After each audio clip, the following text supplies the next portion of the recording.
आजचा दिवस वाईट प्रवृत्तीचं दहन करून चांगल्या प्रवृत्तीला सुरुवात करण्याची आपण एक आख्यायिका किंवा आपण आपली संस्कृती मानतो।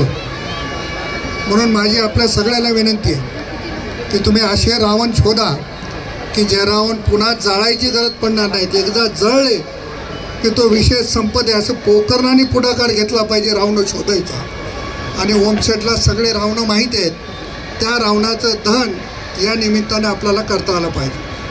हेमंत पाटलांनी सूचना केली की दसऱ्या आपल्या हिंगोलीच्या धर्तीवर याही ठिकाणी उत्सव कार्यक्रम झाले पाहिजे।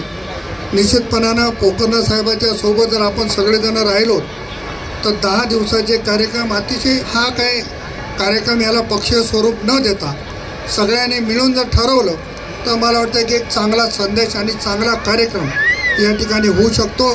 म्हणून पोकर्णा साहेब पुढाकार घ्या, लागलेच आपण बैठकीचं आयोजन करा, जेवढे येतील तेवढे येतील, परंतु सगळेजण मिळून पुढच्या वर्षीपासून 10 दिवस वेगवेगळे कार्यक्रम या ठिकाणी घेता आले पाहिजे। अशा पद्धतीचं नियोजन निश्चितपणानं आपण सगळेजण म्हणून करू। नवल पोकर्णा आणि त्यांच्या टीमने दुर्गा महोत्सवामध्ये अतिशय सुंदर देखावे, सुंदर कार्यक्रम गेल्या अनेक वर्षापासून घेतात, याही वर्षी घेतलेले आहेत। मी मनापासून त्या सर्व तरुण टीमचं या ठिकाणी स्वागत करतो, त्यांना धन्यवादही देतो।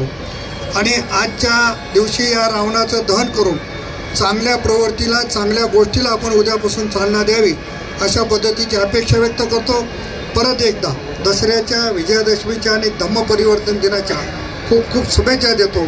आणि असा कार्यक्रम या ठिकाणी आयोजित केल्याबद्दल पोकर्णा साहेबांचे मनापासून आभार मानतो। थांबतो। जय हिंद, जय महाराष्ट्र। आजचा कार्यक्रम हा धार्मिक कार्यक्रम होता आणि आपण बघताय की नांदेड जिल्ह्यामध्ये बऱ्याच मोठ्या प्रमाणामध्ये वाईट प्रवृत्ती फोफावलेल्या आहेत। तेव्हा इथे माननीय माजी आमदार ओमप्रकाशजी पोकर्णा यांनी हा कार्यक्रम आयोजित केलेला होता। राष्ट्रवादीचे नेते सन्माननीय आमदार प्रताप पाटील चिखलीकर आणि सर्व पक्षीय नेते या कार्यक्रमाला उपस्थित होते। नांदेड शहरामध्ये ज्या वाईट प्रवृत्ती गेल्या 70-75 वर्षामध्ये फोफावल्या आहेत आणि त्याला जबाबदार असलेले लोक, त्यांना पाठबळ देणारे लोक, त्यांचा नाश करण्यासाठी खरं म्हणजे सर्वांनी एकत्र येण्याची गरज या निमित्तानं अधोरेखित झालेली आहे। आणि निश्चित येत्या काही दिवसामध्ये नांदेडकर अशा रावणांचा नाश केल्याशिवाय राहणार नाही। नेमका रोख नांदेड मधल्या सगळ्याच लोकांना सत्प्रवृत्ती माहित आहेत, दुष्प्रवृत्ती माहित आहेत। लोक त्रस्त आहेत, लोकांना रस्त्यानं वाहनं नेता येत नाहीत। सार्वजनिक वापराच्या सर्व जागा नांदेड शहरातल्या विकून टाकलेल्या आहेत खाजगी बिल्डरांना। कला मंदिर सारखं एक मोठं आमचं सर्वसामान्यांसाठी, कलाकारांसाठी, त्यांना रिहर्सल करण्यासाठी, त्यांच्या कलेचं प्रदर्शन करण्यासाठी नाटकं असतील, मोठमोठ्या संगीत रचने याच्यासाठी असलेलं ते सुद्धा बिल्डरांच्या घशात घातलेलं आहे। त्याच्यामुळं लोकांना माहीत आहे की हे सर्व कोण करतंय। महानगरपालिका गेल्या अनेक वर्षापासून कोणाच्या अखत्यारीत आहे।